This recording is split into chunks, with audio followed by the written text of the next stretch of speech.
Olá, caríssimos, sejam todos bem-vindos ao canal da Sociedade Chesterton Brasil aqui no YouTube. E hoje conversando com vocês sobre o livro A Nova Jerusalém. No momento em que eu gravo este conteúdo, nós estamos em curso da campanha de lançamento deste livro, que é, na verdade, algo muito interessante, algo novo, inclusive, dentro daquilo que já foi publicado, né, de Chesterton no Brasil, que é como que um caderno de viagem. O próprio Chesterton vai começar aqui no prefácio dizendo dando esse título para a obra em algum grau, um título não, ou categorizando ela assim, que é um grande caderno, né? E de qual viagem? Bom, o nome Nova Jerusalém, a Nova Jerusalém, em algum grau já entrega o que viagem é essa. Chesterton vai fazer então uma viagem no final, né, da segunda metade da segunda década do século XX, mais ou menos por 1919, e nessa viagem que ele vai fazer, a Terra Santa, no caso é isso, o seu destino é a Terra Santa, e essa viagem então vai evidentemente para um homem como Chesterton gerar uma série de perspectivas, reflexões, afinal de contas ele está naquele local aonde o verbo se fez carne, segundo a crença do próprio Chesterton. Então é a crença geral dos cristãos, aqueles grupos, e deixando muito claro aqui, gente, que na verdade entre os cristãos existe um consenso de quem está nesse grupo, né, que a gente chama, esse grupo religioso que é o cristianismo. Algumas pessoas têm o equívoco de considerar que é considerado cristão meramente qualquer um que fala de Cristo. E tem grupos que falam de Jesus, que Jesus tem um papel dentro da sua crença, mas não é o papel que os cristãos têm, né? Não é a consideração, não é a crença que os cristãos têm acerca de Jesus Cristo. Dou dois exemplos muito simples. Por exemplo, aqui nós temos no Brasil o espiritismo kardecista, onde Jesus é considerado uma espécie de iluminado, né? De pessoa que comunica uma mensagem espiritual. Nós temos o islamismo, onde Jesus é mais um profeta. Nenhum desses dois grupos tem uma crença cristã. A crença cristã demanda crer que Jesus é verdadeiro Deus, com o Pai e o Espírito Santo. Primeiramente a crença na Trindade, depois disso, né, que a segunda pessoa da Trindade, que é o Filho, assumiu na sua pessoa divina uma natureza humana como a nossa, exceto no tocante ao pecado. Né? Então é isso. Chesterton é um cristão, nesse momento ainda não foi recebido na Igreja Católica, mas em grande parte sua crença é uma crença católica sim, e provavelmente aqui nesse momento ele já acredita praticamente tudo que crê a Igreja Católica. Mas assim, todas as questões biográficas relacionadas, né, ao fato de que ele não queria dar esse passo sem a sua esposa, que era o seu grande amor, o seu grande companheiro, a sua grande ajudante no seu trabalho, que era a Frances. Né? Então, ele vai procrastinar esse passo durante um bom tempo, mas ele está muito próximo desse momento. Então, um homem que fez reflexões profundas, e vale a pena até fazer um certo histórico, assim, qual é o papel do Chesterton ao longo do tempo relacionando-se ao cristianismo? Se nós pararmos para pensar, ele já tem um papel determinante nas reflexões que ele faz já em 1905 com o seu livro Hereges, e depois em 1908 com a sua obra que é considerado por muitos a síntese filosófica. Não é que ele vai chegar ao fundo, ao mais profundo dos temas que ele aborda ali, mas é quase como que uma espinha dorsal, uma estrutura fundamental, onde todas as coisas que Chesterton trabalha ao longo da sua obra vão se encaixando de alguma forma, que é a ortodoxia. Então isso em 1905, 1908. E depois lá à frente, o seu livro já convertido ao catolicismo, recebido na Igreja Católica, o Homem Eterno, onde ele vai argumentar acerca do porquê o ser humano não é um mero animal e porquê Cristo não é um mero ser humano.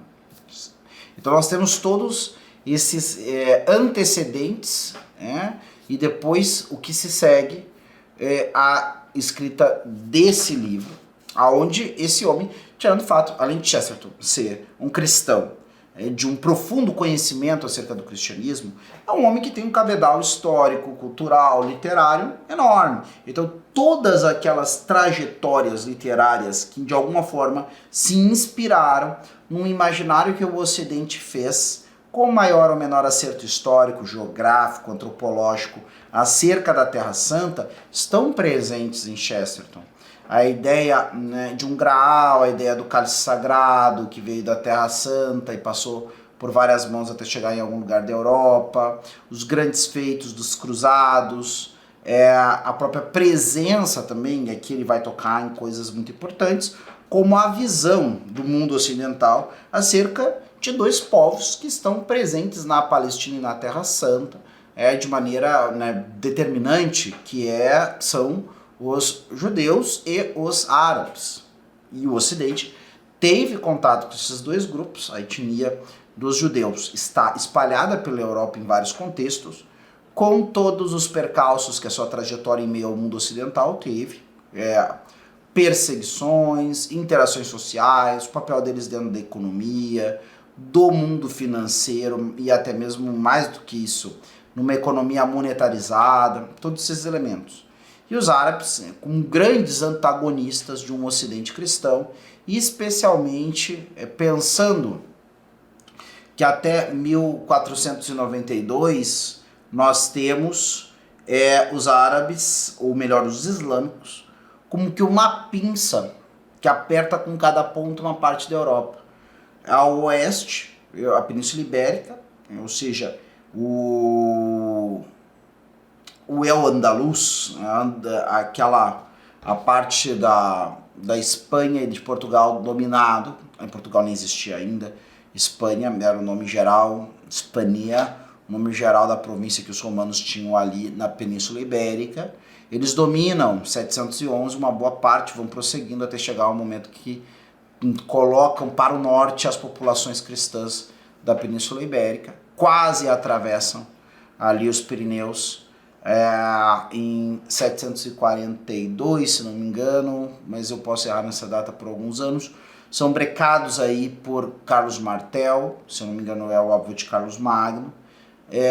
E lá no Oriente nós temos o mundo, o Império Romano do Oriente, se segurando como pode, depois de ter perdido todas as possessões da África. A África tinha um cristianismo pujante, instituições romanas pujantes, e suplantado, né, pelas invasões árabes, certo? Já haviam havido também incursões bárbaras ali naquele território, mas depois, com as incursões árabes, acaba-se completamente esse cristianismo, né, norte-africano, a não ser por permanências existentes na Etiópia e no Egito, que são os cristãos coptas. E depois nós temos também o colapso de várias outras possessões, inclusive essas possessões que são as possessões palestinas, que eram parte do Império Romano do Oriente, que são perdidas, até que por fim Constantinopla, o Império Romano do Oriente cai com 1453, com a vitória dos turcos otomanos e o início do Império Otomano com Mehmed II. Né? Então a gente tem esse quadro. Então são povos ao qual existe um grande imaginário acerca, né? E nem sempre, muitas vezes, não imaginário positivo. E quando falamos dos árabes ou dos muçulmanos, hoje em dia, onde nós temos, por um lado, politicamente correto mesmo, um exagero na questão das sensibilidades em relação a alguns temas que precisam ser discutidos. Por outro lado, existe de fato uma justa correção de algumas formas de tratar e de falar que de fato continha um preconceito injusto, né? Não só em relação a essas populações, como várias outras populações e grupos e assim por diante, né? Então existe esses dois âmbitos. E claro, existe sim também esse aspecto em relação aos árabes. Agora, com relação aos judeus, isso se tornou um tema muito delicado, especialmente depois, né, da tragédia que se deu com a perseguição nazista durante o período de existência desse regime na Alemanha e depois os locais da Europa dominados pelo Terceiro Reich durante a Segunda Guerra Mundial. O crime hórrido e horrendo do Holocausto, revelado depois do fim da Segunda Guerra, colocou uma aura de tabu na hora de falar de certos processos que podem se envolver a nação hebraica e que nem sempre são tão positivos ao longo da história.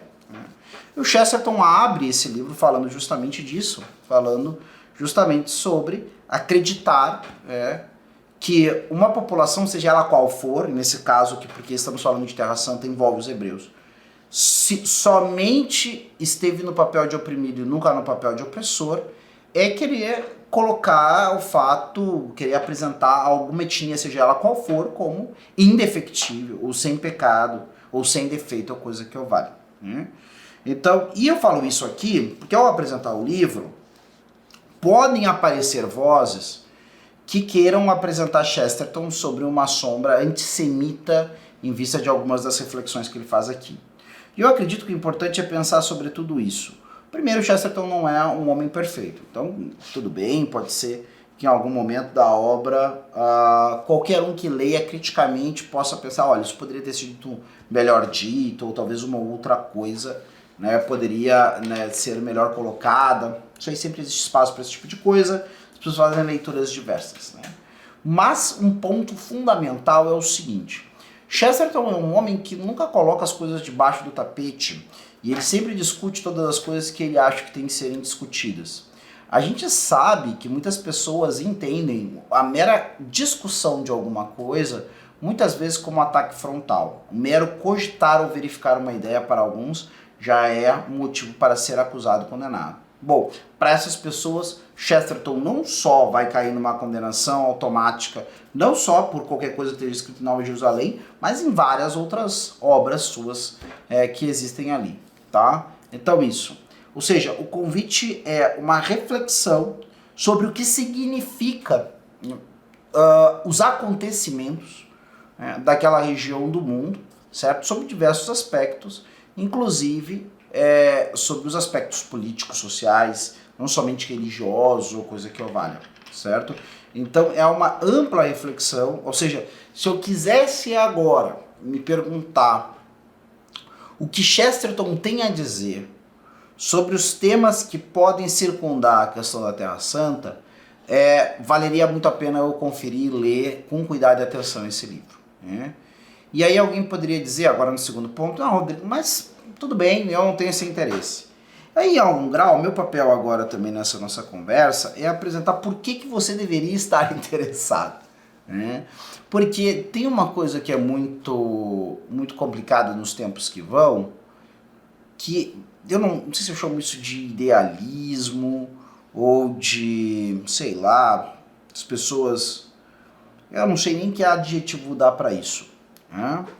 Mas o fator histórico, o fator concreto das coisas, o fator biológico, o fator material das coisas, muitas vezes, de maneira falaciosa, é deixada de lado em favor de atender susceptibilidades, ou então sensibilidades, ou então não colocar ninguém em uma posição desconfortável, né?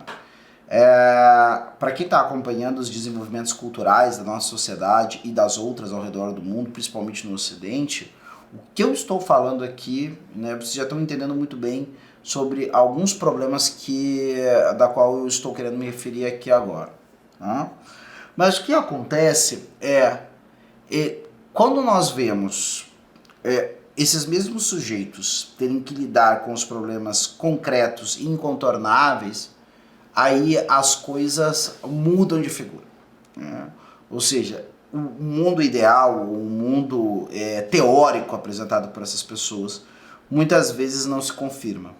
Não se confirma no mundo da política, não se confirma no mundo da sociedade, não se confirma no mundo da moral, não se confirma no mundo da antropologia, não se confirma, né? E o componente histórico, nesse sentido, é fundamental, né? Se nós queremos falar, por exemplo, de soluções sociais, políticas, militares, qualquer tipo de coisas, né, que tenham que ter uma efetividade no meio do tempo, uma concretude no meio do mundo, uma parte que não pode faltar no dever de casa da análise de uma solução é ver o que a história me fala acerca daquela proposta. Primeiramente, ver onde é que ela foi implementada, quais os resultados que elas tiveram e de que forma isso aconteceu. Se as coisas acontecem ao longo do tempo na linha do que eu advogo, isto é um argumento muito forte e deveria ser um argumento muito forte para qualquer pessoa que ouça a minha argumentação.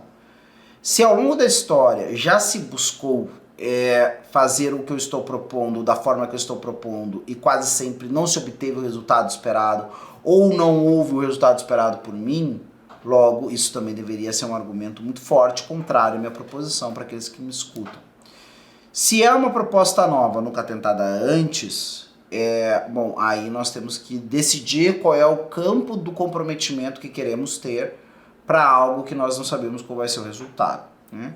Então todas essas coisas, a história acaba sendo um caminho fundamental para eu fazer uma parte pelo menos da análise acerca do quão boa ou não é uma ideia ou solução para algo que alguém propõe. E por que eu falo isso? Quando Chesterton nos traz o seu relato, sua reflexão acerca da Terra Santa, alguém poderia inclusive se perguntar, eu falava isso agora, tem uma live feita antes ainda desse vídeo, onde eu comentava isso. É claro, existe dentro do pensamento cristão, evidentemente, uma realidade para os cristãos, pelo menos, a crença dos cristãos é essa, uma realidade que transcende tempo e espaço. Muito bem isso. Por exemplo, nós tivemos aí um beato muito jovem, que é o Carlo Acutis, com uma devoção profunda pela Sagrada Eucaristia. Para aqueles que não sabem o que é a Eucaristia, a realidade onde a igreja crê que a presença verdadeira de Jesus está na espécie do pão e do vinho que se consagra na missa. Então os católicos creem que uma vez feita essa consagração, o que sobra dessas espécies que foram consagradas, o padre vai tomar todo a espécie do vinho, de que é ali para os católicos de fato é só a aparência de vinho, mas na verdade é o sangue de Cristo, e vai guardar as hóstias que sobrarem, muitas vezes é o que se faz, para que, caso precise, se tenha essa presença real de Jesus para ser comunicado, especialmente aos doentes ou aos moribundos, né? E assim por diante. Então nós cremos, todo católico crê que um local onde tem esse cofre, onde se guarda esse corpo de Cristo que foi consagrado na missa, que se chama sacrário, ali está a presença mais excelente de Nosso Senhor neste mundo. Né? Então assim, para estar perto de Jesus, de fato, a crença católica é essa. É mais significativo estar numa igreja, por mais simples e humilde que seja, no último rincão do mundo, do que estar em algum lugar da Terra Santa sem essa presença. Perfeito. Só que a fé que sustenta essa crença, por exemplo, na Eucaristia, e toda a crença cristã, também tem, de maneira incontornável, um fundamento num fato histórico. Ou seja, é histórico, é fato histórico, os elementos revelados pela vida de Cristo e dos apóstolos, e que estão presentes na Sagrada Escritura, ou então que nos vieram através de instituições, gestos e tudo mais na Sagrada Tradição, isso não são coisas que aconteceram há muito, muito, muito tempo atrás, quando ninguém tinha nenhum registro, ou que nos chegam de forma lendária, ou tampouco que são relatos simbólicos, mas que na verdade não possuem nenhum compromisso em ter se dado no tempo. Não. Aconteceu de fato, num lugar concreto, com pessoas concretas, durante um período de tempo. Né?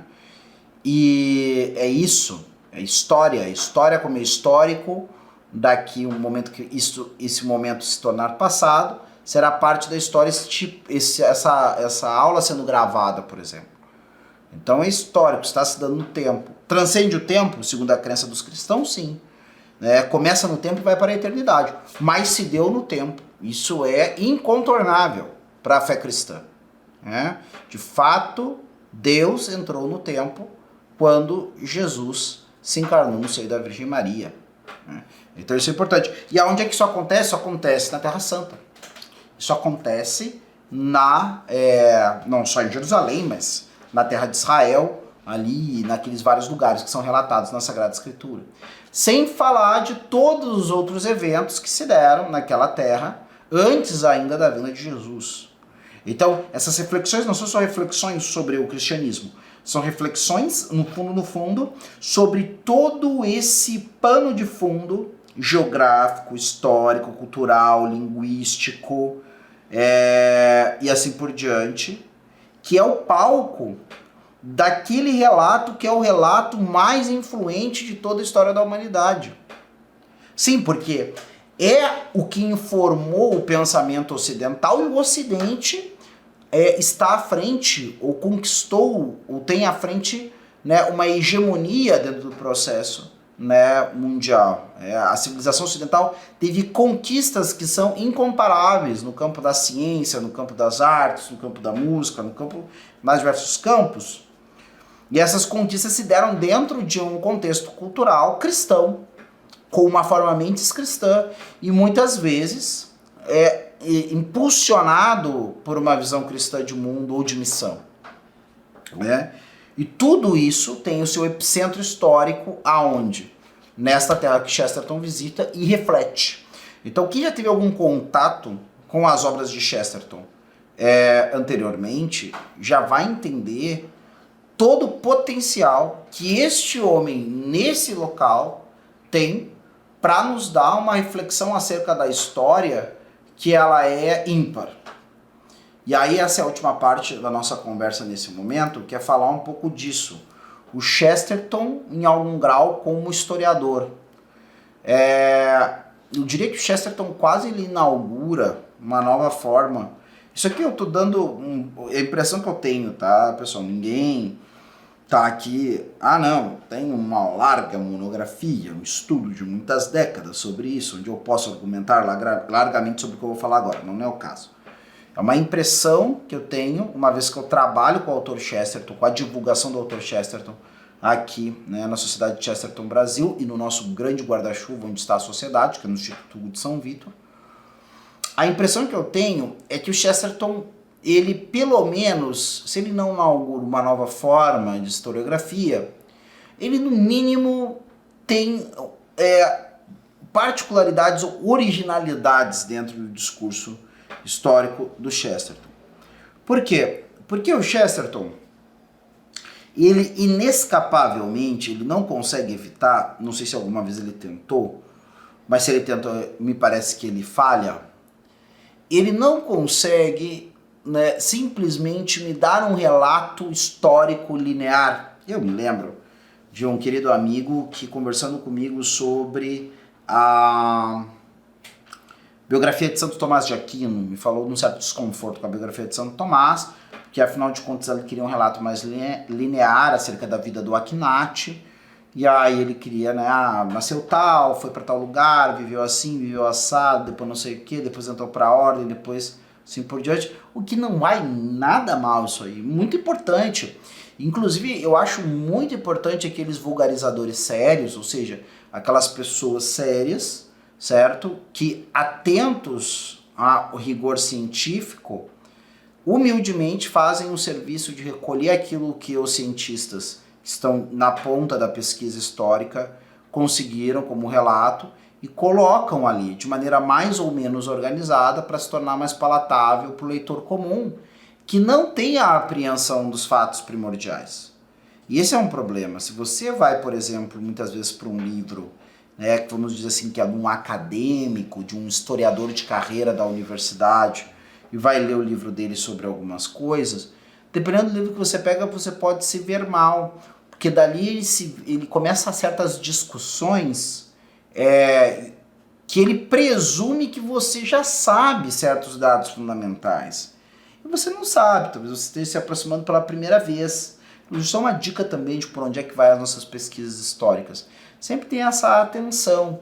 Se o livro que você está pegando para aprender algo de história tem o foco de apresentar, introduzir você ao tema.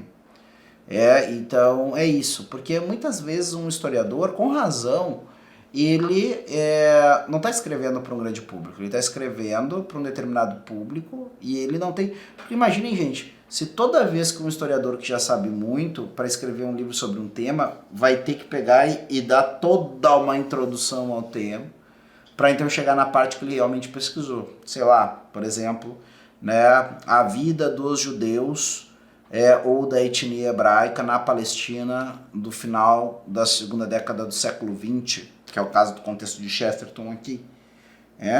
Então, tem essa distinção. Então, nem sempre os livros fazem esse tipo de coisa. Então, ele queria uma história mais linear acerca do Akhenaten. E, de fato, as obras do Chesterton, muitas vezes, o Chesterton ele vai trabalhar nesse aspecto um pouco como esse acadêmico, né? Ele segue o baile dele falando, né, das coisas e às vezes um pouco presumindo que a gente sabe do que ele está tratando. Porém, qual é que é o grande pulo do gato? Nessa hora você pensou, então Rodrigo, esse livro não é para mim, porque eu não sei nada de Israel, eu não sei nada de Jerusalém, eu não sei nada de história hebraica, eu ouvi falar que tem uma Bíblia lá que tem uma outra história, que Jesus é o personagem principal, mas também acho que eu peguei uma Bíblia 2 vezes na mão na vida, então esse livro não é para mim. Calma lá, espere um pouco, né, antes de ir embora. Qual é que é o diferencial do Chesterton em relação a qualquer um desses outros autores? Sim, ele não é como um autor linear que está apresentando uma história quase como uma linha do tempo comentada acerca do contexto do mundo hebraico ou de qualquer livro que ele propõe se falar de história. E esse livro não é só sobre história, tá? Fica muito claro isso, né? Até é muito menos sobre isso. Mas ele é um livro também que ele não faz aquilo que os acadêmicos fariam, que é se ater unicamente às coisas relacionadas à ciência deles. No caso do historiador, por exemplo, é mostrar os argumentos para dizer que as coisas aconteceram como ele está apresentando. E Chesterton não vai fazer isso.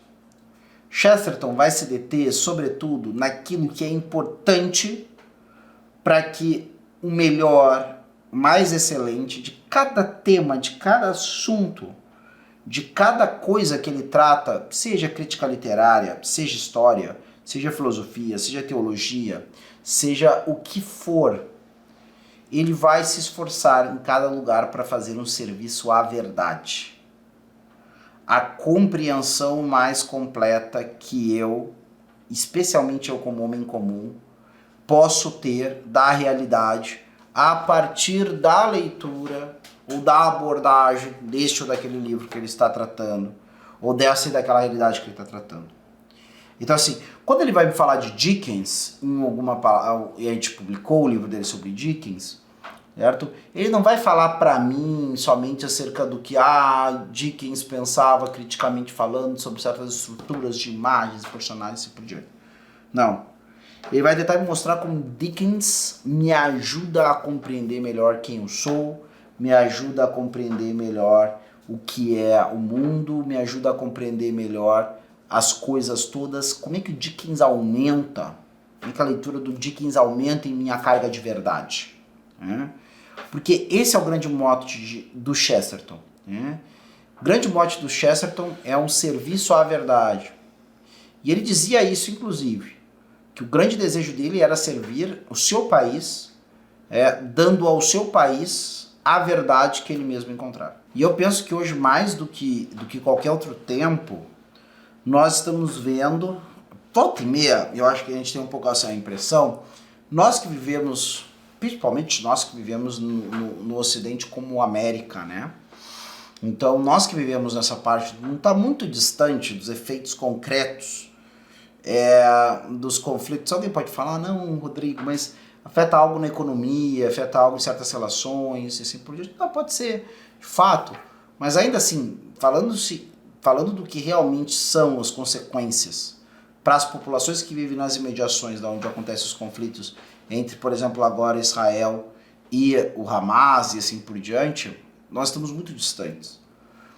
Mas volta e meia nós somos lembrados que existem questões que não estão resolvidas naquela região e que nós temos a impressão de que nunca vão estar.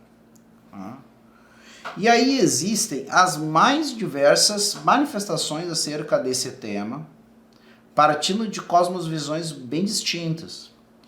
Algumas pessoas relacionam dentro dessa chave, que gostam, alguns, para eles o universo é isso. Alguns são assim. Ou seja, o cara está analisando buracos negros, o cara está analisando nebulosas, o cara está analisando galáxias. Ele vai arranjar algum tipo, independente de qual lado que ele está, ele vai arranjar algum tipo de jeito para mostrar, não, olha, essa galáxia aqui é de direita, essa galáxia é de esquerda. Esse buraco negro aqui eu acho que ele é de direita. Essa nebulosa. Parece que todo o universo está dividido dessa forma, né? Então, tem pessoas que vão relacionar um grupo a isso, outro grupo a aquilo. Geralmente é esse tipo de chave que é feita, né? Colocar, por exemplo, Hamas ao lado da esquerda, Israel do lado da direita, coisa que valha, certo? Outras pessoas vão fazer outros tipos de análise relacionado a questão do colonialismo, os papéis da influência colonial das nações ocidentais, implantar ali o Estado de Israel e assim por diante. E assim vai uma série de outras coisas, certo? Só que o fato é que existem coisas ainda mais profundas dentro desse conflito que nós precisamos abranger, porque na verdade não é uma novidade o que se dá ali. Os sentimentos, os rancores, as injustiças que se dão nesse contexto, elas já se deram em diversos outros contextos também. Chama a atenção os conflitos na Palestina, porque parece que são conflitos, como eu comentava antes, intermináveis, né? Parece que a gente vai nascer e morrer ouvindo falar de conflitos naquela região, né? Mas o que está envolvido com essas coisas? Quais os sentimentos humanos estão envolvidos nisso? Quais são os fatos e as dinâmicas da história envolvidas com o que está acontecendo ali, né? Então, essa análise mais profunda, essa análise existencial, essa análise espiritual, essa análise muitas vezes carece, né, de pessoas que realmente se dediquem a tentar perceber o que existe de universal na experiência particular dessa região do mundo, que é a Palestina.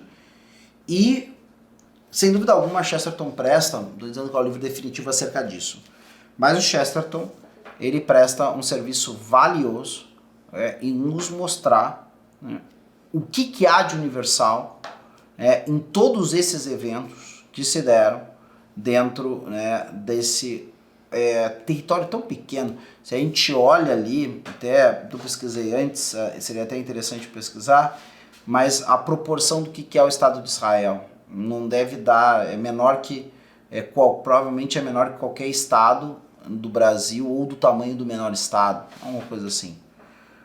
Por que algo ou coisas que aconteceram, e a maioria das que são mais influentes aconteceram há mais de 2000 anos atrás, numa região tão pequenininha do mundo, são coisas centrais até hoje para a civilização ocidental?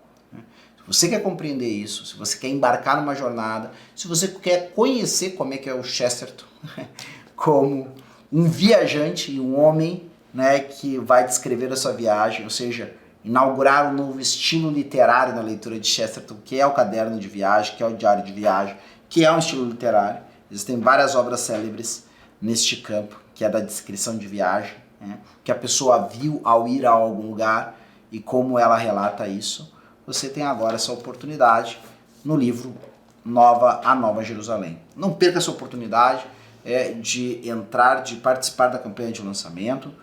Agora nós estamos, inclusive, nessa campanha com o elemento promocional da caixa, do box, que vai vir ali com camiseta, com foto do Chesterton na Terra Santa, com o próprio livro, evidentemente, e assim por diante. Então, essa é uma grande oportunidade, não só de você adquirir uma grata lembrança desse momento de lançamento inédito no Brasil deste grande livro, mas se aproximar, se inteirar de uma obra que é uma obra que eu poderia dizer até mesmo única dentro do tema que se propõe, e uma obra muito singular, de toda forma, em tudo aquilo que Chesterton escreveu ao longo da vida, certo?